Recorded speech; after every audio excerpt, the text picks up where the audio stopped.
Matilda చాలా అందగత్తె, కానీ దురదృష్టం కారణంగా ఆమె గుమస్తాల కుటుంబంలో జన్మించింది. వివాహం చేసుకుంది. ఆమెకు మంచి దుస్తులు లేదా ఆభరణాలు లేవు. ఆమె ఎల్లవేళా బాధపడుతూ ఉండేది. మంత్రిగారు నివాసంలో జరుగుతున్న ప్రముఖుల పార్టీకి ఆహ్వానం అందింది అని సంతోషంగా చెప్తాడు. ఆమెకు మంచి దుస్తులు లేవని ఆమె ఏడవడం ప్రారంభించింది. ఆమె భర్త తుపాకీ కొనడానికి దాచుకున్న డబ్బులను తనకి ఇస్తానని చెప్పాడు.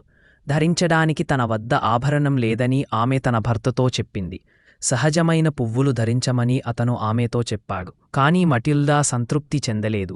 అప్పుడు ఆమె భర్త తన స్నేహితురాలు జేన్ నుండి కొన్ని ఆభరణాలు అప్పుగా తెచ్చుకోమని చెప్పాడు. మరుసటి రోజు ఒక డైమండ్ నెక్లెస్ను ఆమె నుండి తీసుకుంది. పార్టీలో మటిల్డా బాల్ రోజు వచ్చింది. మేడం లోయిసెల్ గొప్ప విజయం సాధించింది. అందరూ ఆమె అందాన్ని ప్రశంసించారు. ఆమె ఉత్సాహంగా నృత్యం చేసింది. వారు ఇంటికి చేరుకున్నారు.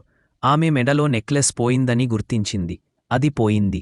ఇద్దరూ నెక్లెస్ కోసం వెతికారు. నెక్లెస్ శాశ్వతంగా పోయింది. అలైస్ రాయాల్ దుకాన్లోనూ అధిక వడ్డీకి వివిధ వ్యక్తుల నుండి అప్పుగా తీసుకొన్న డబ్బుతో చివరికి వారు నెక్లెస్ కొనుక్కోగలిగారు.